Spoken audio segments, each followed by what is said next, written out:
most important thing about our department is that we are totally undisciplined. Women's studies itself has become a more complex field to the point where the idea of just thinking about women's studies as a term doesn't necessarily capture the range and breadth of the field itself. It's an attempt to capture a pretty dynamic department, and it signifies for certain that the object of analysis is not just women. But instead, we're looking more broadly at approaches to gender, women, and sexuality studies, both theoretically and methodologically. I think for all of us, gender, women, and sexuality studies begins with those kinds of personal experiences. And I would say it's when we begin to question what is normal and what is normative. It usually begins with us questioning the ways in which we are normalized and disciplined into certain gender behaviors. Like one really transformative course that for me was Psychobiology of Women with Dr. Nancy Kenny, and in particular learning things about women's bodies that everyone should know, like every woman should know and every person should know, and how empowering that knowledge is and how privileged it is.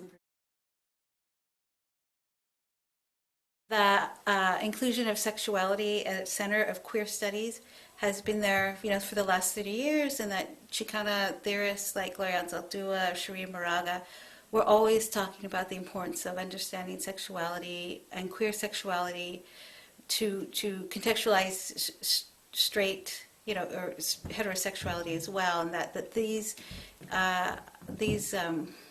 categories around race, class, ethnicity, and sexuality needed to be understood in context in both a local, national, and globalized context. The most important thing about our department is that we are totally undisciplined. And I think that is a real strength. We're both interdisciplinary and undisciplined, so we will continue to have, in fact, really big intellectual and philosophical and political debates.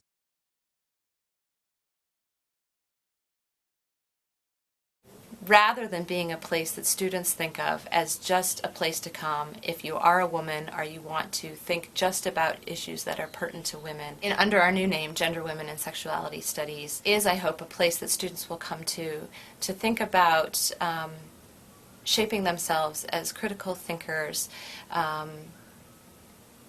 where they develop knowledge that's not just knowledge for knowledge's sake, but knowledge that can really be applied to practical problems in society, thinking about how different kinds of inequalities, whether those be gendered, race, whether those be shaped by understandings of sexuality, ethnicity, nationality, that our new name, I think, captures the greater and deeper and more nuanced range of the kinds of thinking that we do here and that we want students to come to think about.